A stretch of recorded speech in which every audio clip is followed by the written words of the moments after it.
The planned multi-billion-dollar U.S. missile defense shield in Europe might not be able to protect America from possible Iranian airstrikes. The flaws were highlighted in classified studies made by the Defense Department, prepared for a congressional briefing. For more on this, we are now joined live by Bruce Gagnon, a coordinator of the Global Network Against Weapons and Nuclear Power in Space. Bruce, thank you very much for being with us. Now, first, let's get right to this. If the complex is flawed, why is it still on the cards to be built in the first place?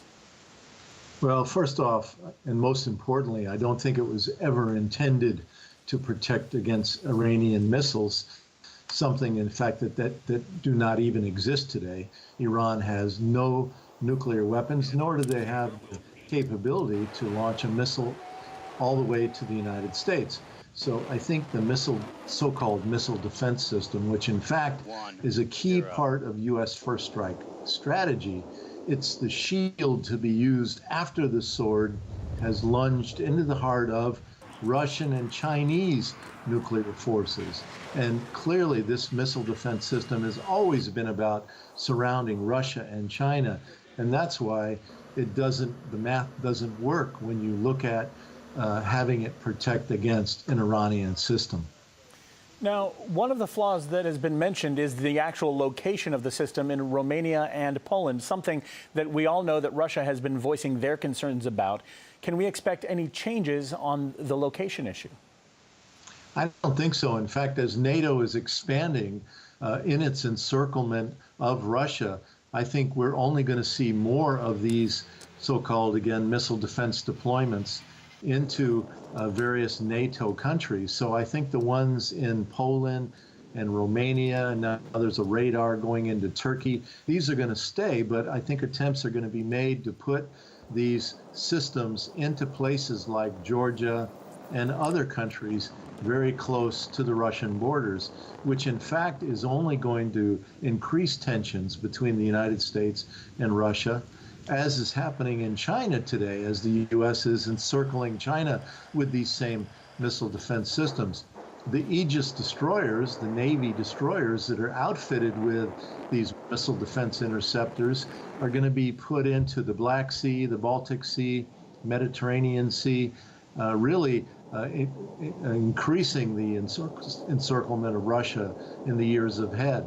And in fact, as the new generations of these interceptor missiles are built, they're going to become even more technologically sound, sophisticated, much faster, and that will only make the problem worse. Well, given that the billions of dollars have already been spent on the system in its current state, it's now showing serious flaws. Does it make sense to spend any more money on this? Will the U.S. invest more? I think it's a bad expenditure, of course, as our economy is collapsing here at home in the United States. We're wasting enormous amounts of money on the military-industrial complex. So clearly I'm opposed to these systems. But looking at how this oligarchy runs our country today, how the corporations control our Congress, I think it's clear that Congress will continue to support these systems. The new Secretary of Defense that Obama has nominated, Chuck Hagel, former Republican senator from Nebraska, was one of the co-sponsors in the Senate of the missile defense program. So he clearly is a strong ally of this system.